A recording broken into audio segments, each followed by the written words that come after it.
Yo, yo, yo guys! Check, kamusta mga idol? So ayan, mag-update tayo ngayong Biyernes. Grabe, kala ko Sabado na. Wala lang palang pasok ngayon. So ayun na nga mga lods, grabe naman yung nangyari sa atin pagkagising natin mga lodi. Nasa price discovery na tayo. Nasa price discovery channel na tayo mga idol. Di ba? Oh, asa na yung mga idol natin diyan?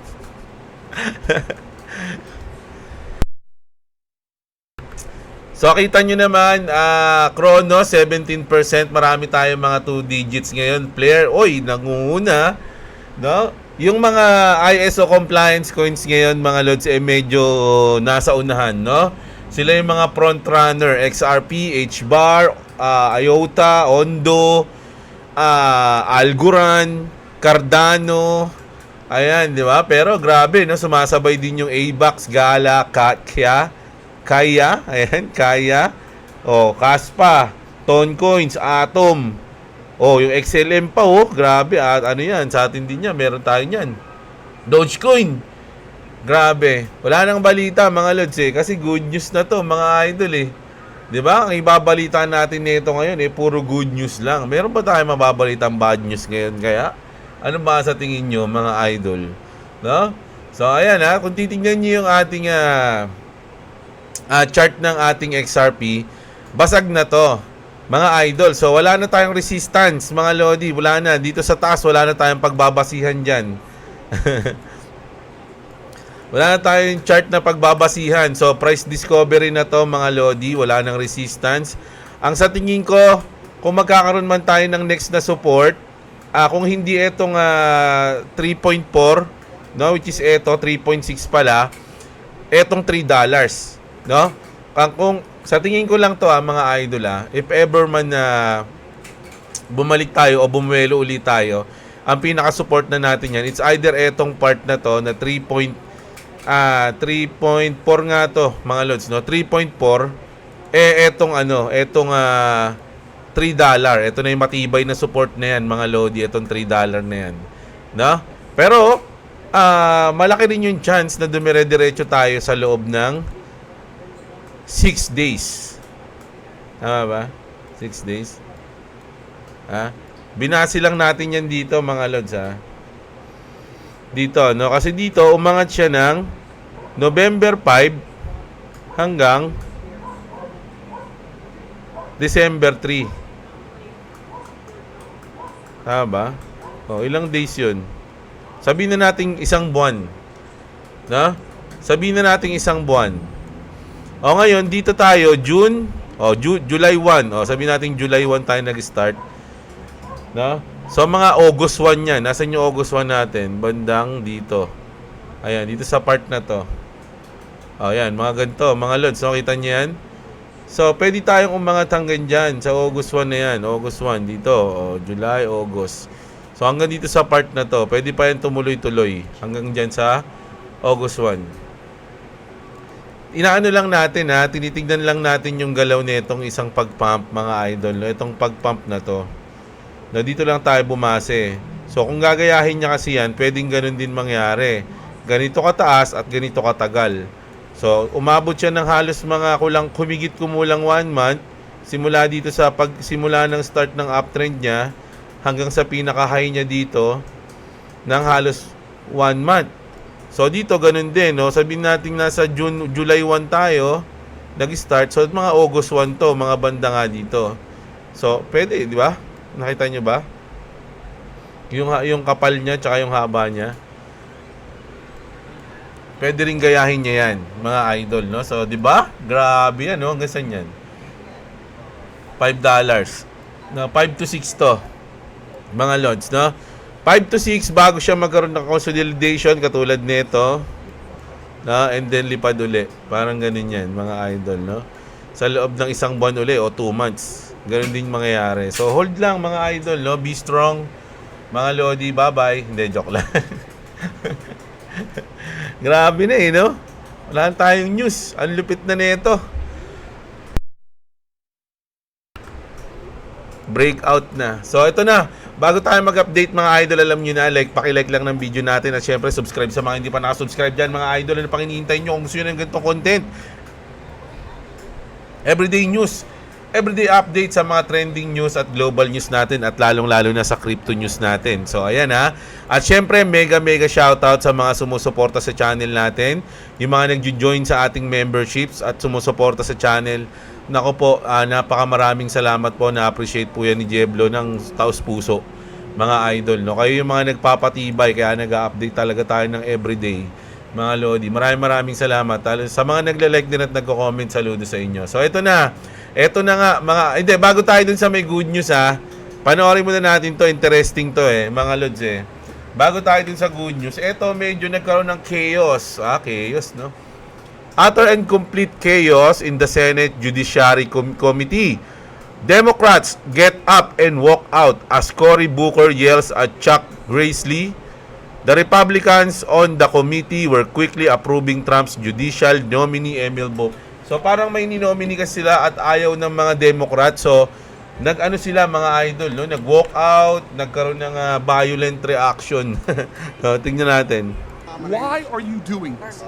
This is outrageous. This is a kangaroo court. That's what we have here, This Mr. is Chairman. wrong. To violate your own rules without going by the mandates Now of we'll the call the parliamentarian. roll on Kyle This is Dubek. unbelievable. There's a So ito mga ano to mga Republican to mga Lodi. Yung sumisigaw-sigaw na kalbo, ayun yung mga Republican tsaka yung mga nasa likod. Ay, Democrat pala. Yung kalbo tsaka yung mga umalis sa likod way to niya. do this. If you want to force this through, if you want Ito, to ram this ito, mga to, through, mga there's a way to Democrat do yan. it in accordance to the rules as spelled out by the parliamentarian. It is simple. It is clear. There's a pathway to achieve what you're trying to achieve. Why are you... So parang ang sinasabi niya, ito ni Kalbo, ayan. What was, to me, the most unimaginable thing that happened, where they cut off any debate or any discussion. Our job is to deliberate. Our job as the most deliberative body is to hear from each other.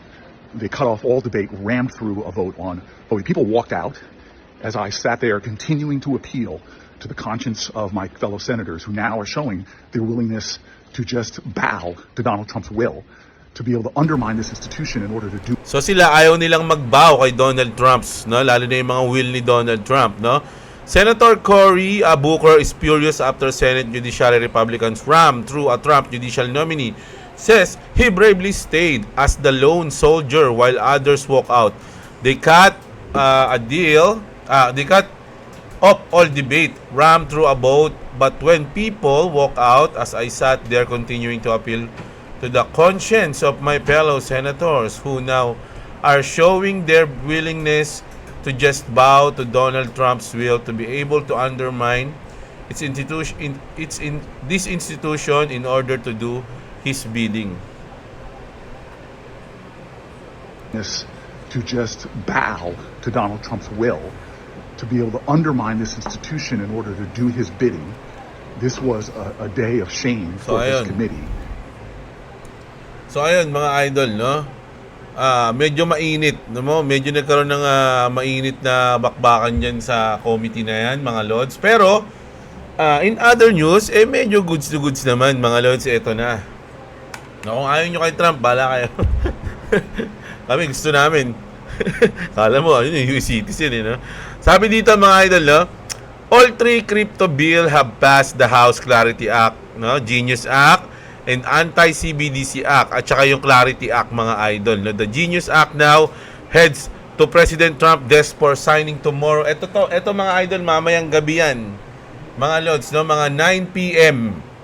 no, pipirmahan, magkakaroon ng tawag dito, konting parang program para pirmahan tong mga to, katulad nung lagi nilang ginagawa. So nako, mamaya baka kumilos pa mamaya yung ating market, mga Lodi, no, sa pagpirma pa lang niyan. Nako, kung ito pagpirma nito, sabay i-announce ng SEC na tapos na yung kaso ng Ripple. Naku po, charagis yan. Antindi niyan, mga idol. Sinasabi ko sa inyo, kumapit kayo.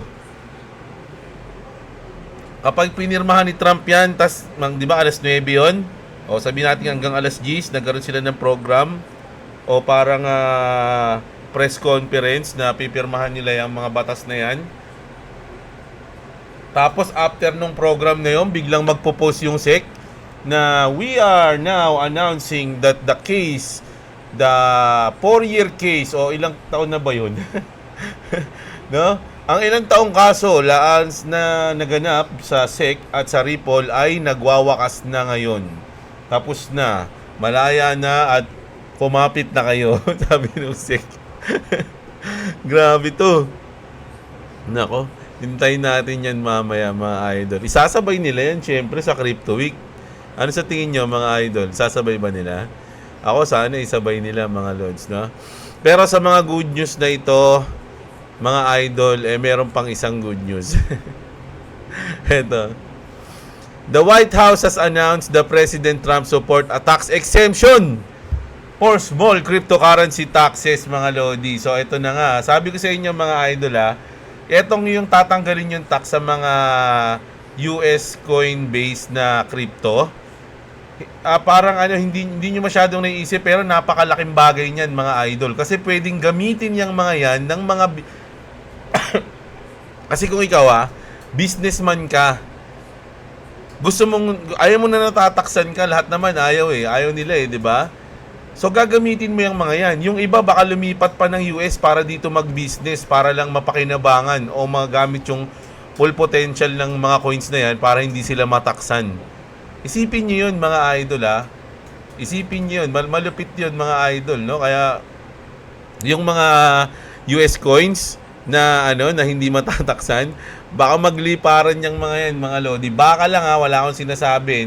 Huwag kayong bumasi sa akin para bumili, mag-hold at magbenta ng coins. I'm not a financial advisor. Do your own research. Ako ay nagbibigay lang ng opinion at walang kwenta yung opinion ko mga lodi. Tandaan niyo yan, no? Isa lang akong tambay na nag-e-enjoy mag-content ng crypto. Okay? So, wala kayong sa akin, no? Huwag niyo akong tanungin diyan. Ako ay binibigay ko lang yung opinion ko at ayun ang nasa isip ko na baka lumipad yung mga coins yung US based na coins kasi nga dahil diyan. Dudumugin yung mga coins na yan ng mga businessman. Kasi ito na dito na tayo Kasi walang tax dito di ba? Alam ka namang gusto mo dun sa may tax ka pa, ganyan, di ba? So lupit nun mga idol, no? At syempre, eto nga, dahil nga may mga good news tayo, meron din tayo medyo bad news naman. Medyo lang naman, pero kayang-kaya naman to ni Daddy Trump mga lods, no? Sabi dito mga idol, major breaking news, Donald Trump has been diagnosed with chronic venous insufficiency after reporting swelling in his legs and ankles. Caroline Leavitt also reported that Trump's widely noticed bruising on hands is caused by hand shaking and taking aspirin for the condition. So, yung mga ganito daw mga idol na sakit parang normal lang daw to sa mga medyo nakakaedad na mga idol, no? At sabi naman dito ni Caroline Leavitt okay naman daw si Daddy Trump mga lods, no? May maintenance naman daw siya, kayang-kaya naman daw ng katawan niya na pamunuan ng Amerika para maging great again. Hindi raw makakasagabal tong nararamdaman niya na to mga idol, no? So ayun, no, napakalupit niyan mga lods, no. Pero although parang nagpapakita na ng yun, katandaan si Daddy Trump, no, at sana matapos niya pa rin yan. Pero syempre mas matanda pa rin si Biden. At sabi niya nga dito, dapat ganun. Sinasabi sa mga tao yung mga nararamdaman ng namumuno sa kanila. Namumuno na presidente, alam ng tao yung nararamdaman. Hindi katulad daw ni Donald Trump tsaka ni Bongbong. Na hindi sinasabi yung nararamdaman sa mga tao, mga idol, no? Nasama ko to kasi alam niyo kung bakit? Kasi may mga balita na nanghihina na daw si President Marcos mga idol Ano na raw siya, parang may mga araw daw na parang iba na yung nararamdaman niya mga lods, no? Hindi natin alam kung dahil sa katandaan mukhang bata pa naman si Bongbong o baka epekto ng yun, ng pagod, stress, no? Stress lang wala akong sinasabi. Epekto ng stress yun mga lods, kaya ganun, no? Pero Sabi nga, mga Lodi, kumpiyansa dito si Caroline Levitt. Alam nyo, ang lupit nito ni Caroline Levitt, no? Ang tindi niya magsalita, mga idol. Talagang ano siya, bagay na bagay siya maging spokesperson ni Trump. Halos pareha sila, mga Lods, no? So, ayun. Wala to, mga Lods, no? Binanggit lang natin kasi nag-trending to eh. Pero kayang-kaya ni Daddy yan, mga Lods, no? Ito na. Ang tindi nito, mga Lodi. Si Jack Dorsey. Kilala niyo ba si Jack Dorsey? Ulitin natin every time na binabanggit natin siya. Si Jack Dorsey, mga idol, siya yung sa mga developer ng Twitter bago nabili ni Trump yung X, na? Yung Twitter at ginawang X. Si Jack Dorsey ang isa sa mga developer niyan. So ngayon, nung nakaraang news natin, si Jack Dorsey, gumagawa siya ng parang application na pwede kayo mag-message o mag-chat kahit walang internet. No, walang internet, walang load, talagang ano lang, more on code to code. No, ganun yung mangyayari. Ngayon, naglabas ngayon si Jack Dorsey, just launched an application where users can send Bitcoin and crypto without internet.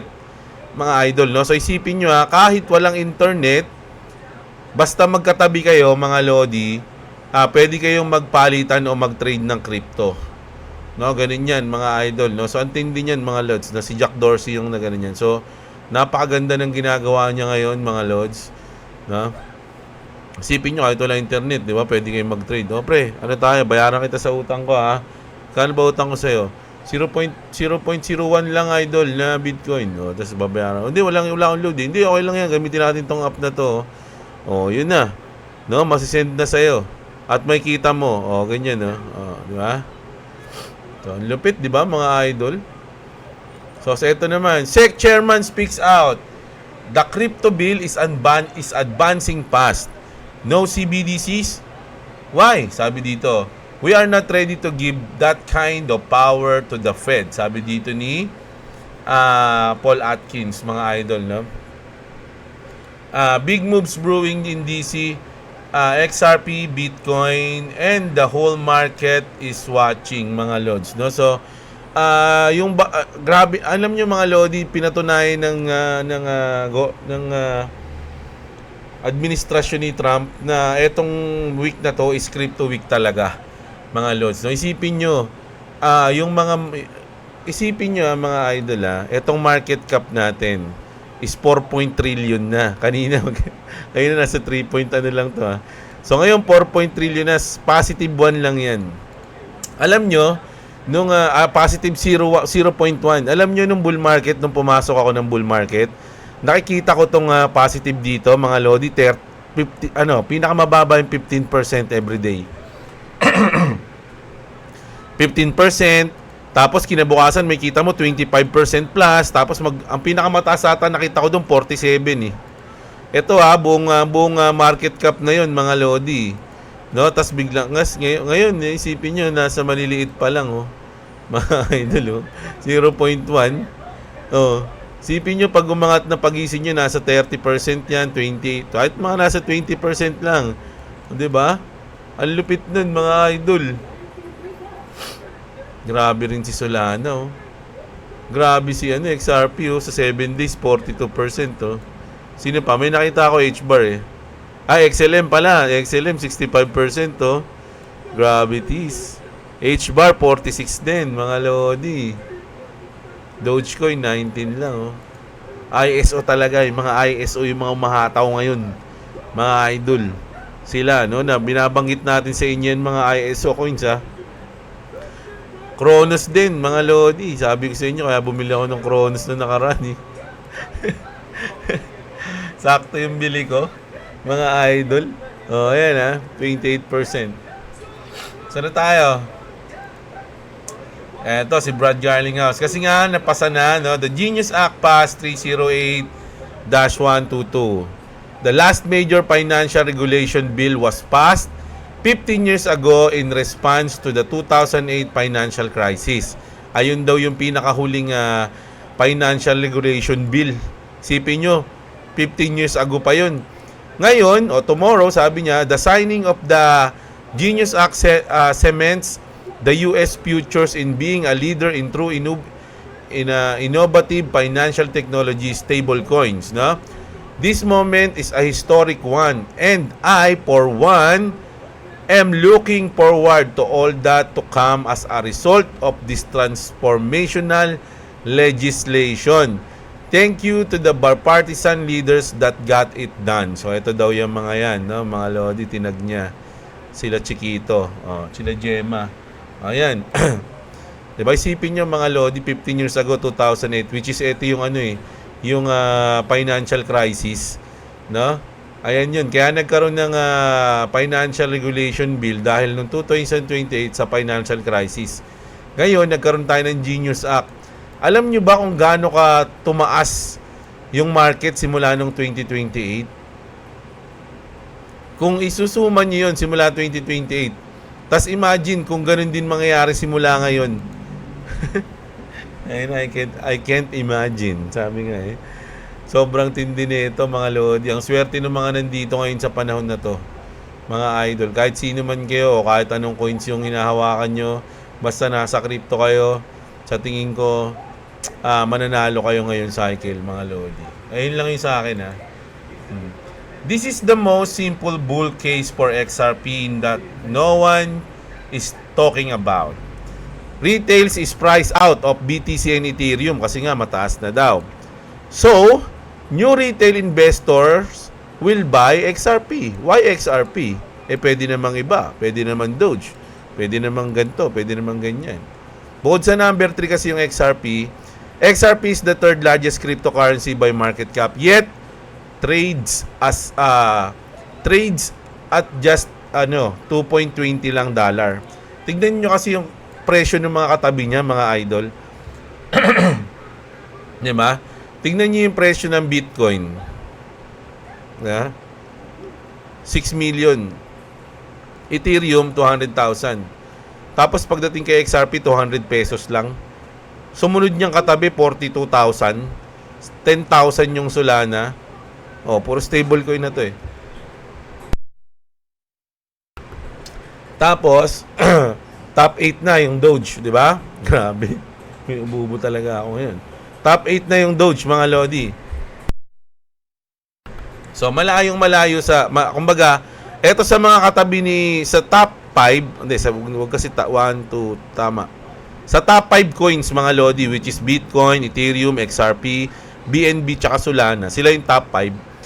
Ang layo ng presyo ng XRP, mga Lodi, 200 lang siya o nasa $3 lang siya. $3.6 lang siya kumpara sa mga katabi niya. 'Di ba? Ganun 'yun yung tinutukoy dito. At this combination alone makes it the most appealing crypto to any new retail investor. It's deceptively simple but absolutely true. No? So, ayan mga Lodi. Tapos sabi niya rito, you can debate the tech, etc. all day long. But you cannot debate the above. So, ayun na nga mga Lods. No? At isa pa yun.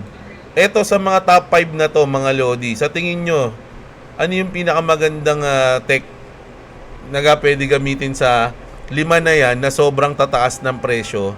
Samantalang yung XRP, 200 lang.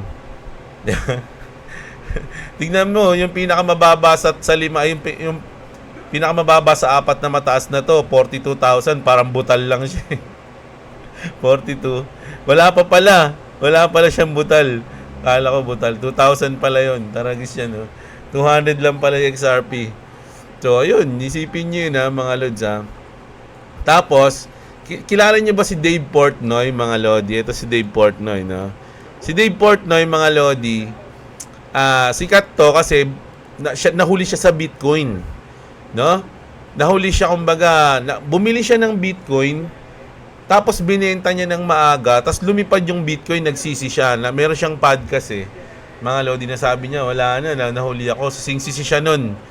Tapos ngayon sabi niya, bibili ako ng XRP. Di ba nung mga nakaraan, bumili siya ng XRP, tapos nagpapa-interview pa nga siya, sabi niya, bakit naman di tataas sa XRP? Kumbaga, bully siya sa XRP.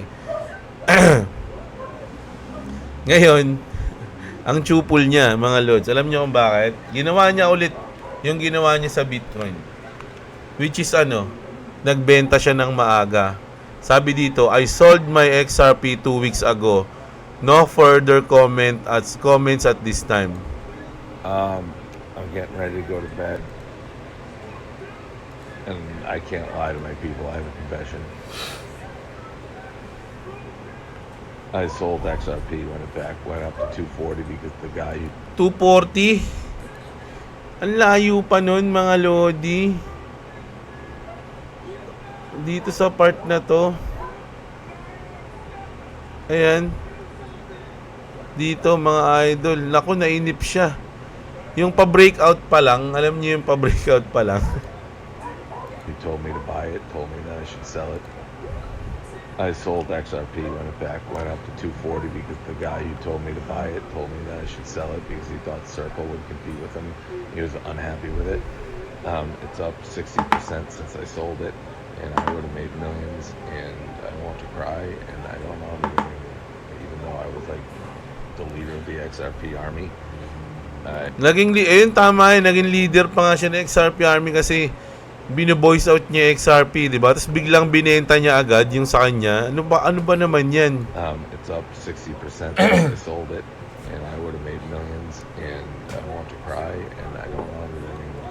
Even though I was like the leader of the XRP army, I sold it. Good night.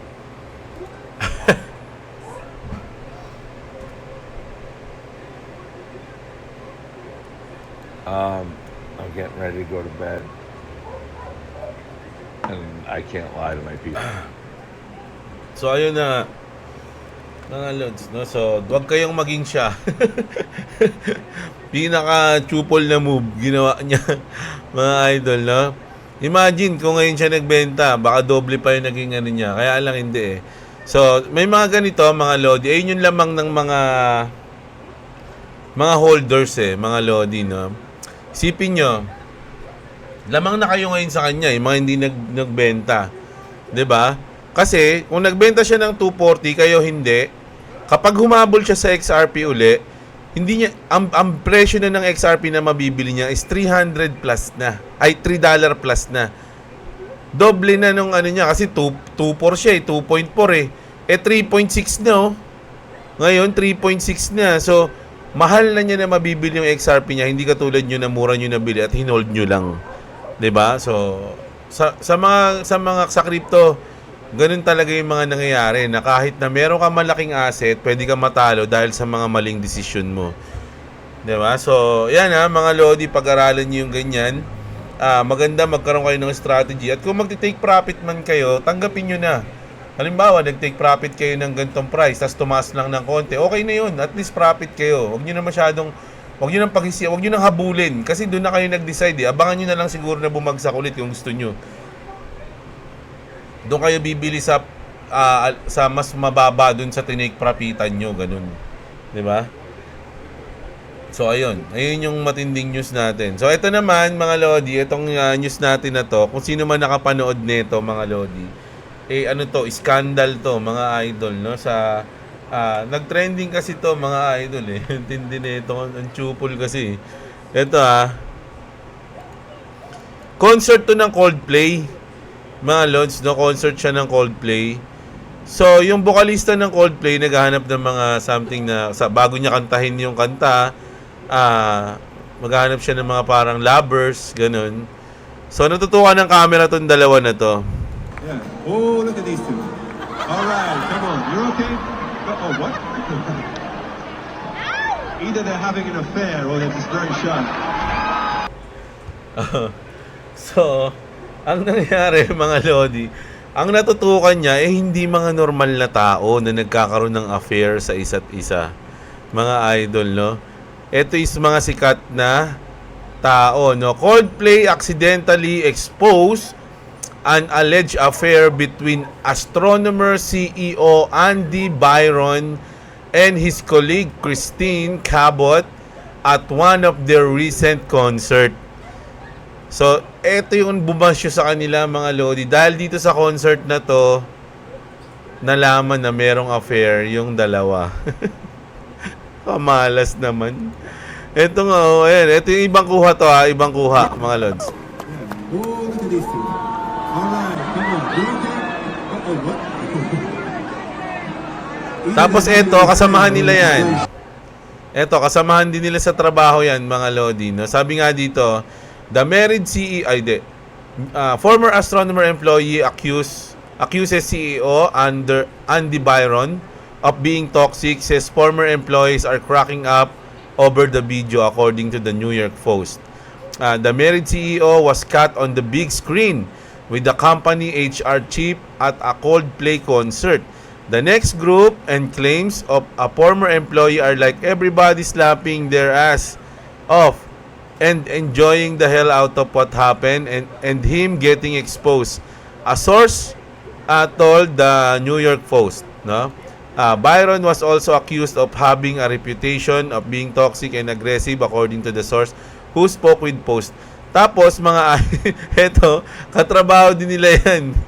Mga idol, no? So alam yung affair nilang dalawa at baka nakakausap pa nito yung asawa ng lalaki, kumbaga kumari-kumari pa, tapos ganun na yung nangyari. Sandali lang ha, panood din, hindi ko pa ito napanood din. Nala. Oh, look at these two. All right, come on. You okay? Either they're having an affair or they're just very shy.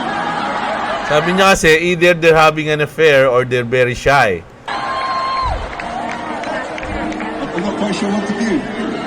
Did we grapple you? Okay, all right. Oh, shit. Hopefully this isn't bad. All right, okay. Ang daming tao. Ang daming tao, tapos doon ka nahuli.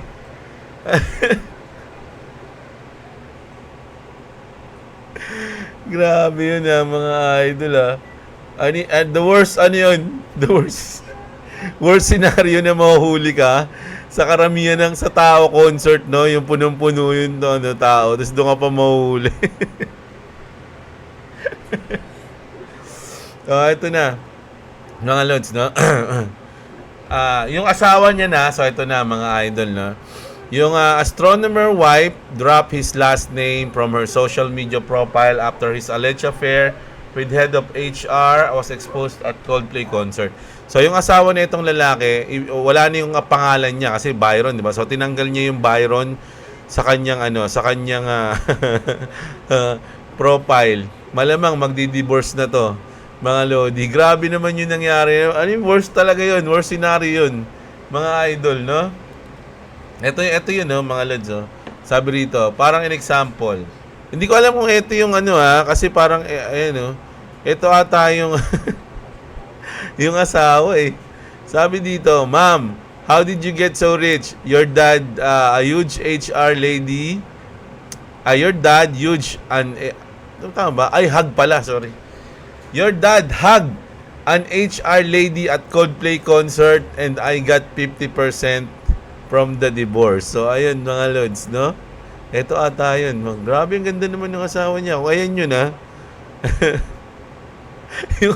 yung cameraman talaga may kasalanan dun, eh. Yung cameraman ang may kasalanan, mga lodi, hinuli niya. Mga idol, no? Ito ata yung asawa, mga lodi, no? Wala talaga.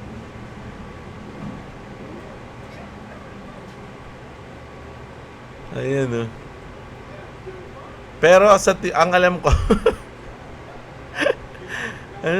Coldplay hasn't been a single year last night. Grabe na, naging meme na sila. Mga lodi, naging meme. Grabe yan, Pero alam ko, yung lalaki ata parang imagine mga lodi kung nasan sila. Nakapwesto sa concert. Nasan sila? Nasa VIP sila. Imagine nagbayad ka ng VIP para mahuli ka lang. Para mahuli ka sa harapan ng madlang people. Ang mahal naman ng kasiraan mo, parang gano'n, no? Nagbayad ka pa ng VIP, taragis yan. Grabe naman yung nangyari na to. Ayun yung news natin, mga idol, no? Overall, sobrang solid, mga Lodi, no? Ako, hanggat crypto week pa, marami pa akong inaasahan na pump, no? Baka lumipad pa yan. After ng crypto week, ang ini-imagine ko magkakaroon ng consolidation bago lumipad ulit, no? Ganun yung sa akin. Kayo, comment nyo kung ano yung sa tingin nyo pwede mangyari o kung ano yung sa tingin nyo mas malaking probability, mga idol, na mangyari sa mga coins natin ngayon, mga lods, no? Share nyo naman yung inyong thoughts.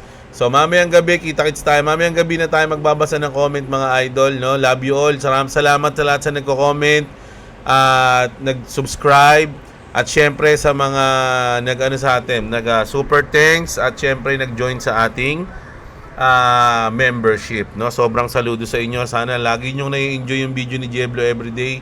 Para sa inyo yan. So ayun na, kita-kits tayo, mga idol. Magandang araw sa inyo, mga kapatid, at enjoy the day. What's up? Subscribe to Clubs TV. Subscribe to Clubs TV. Subscribe to Jabla. If you want to subscribe to me, it's in the description. Also, I feel better. Also, thank you for my prayings to my sickness. Thank you. God bless you.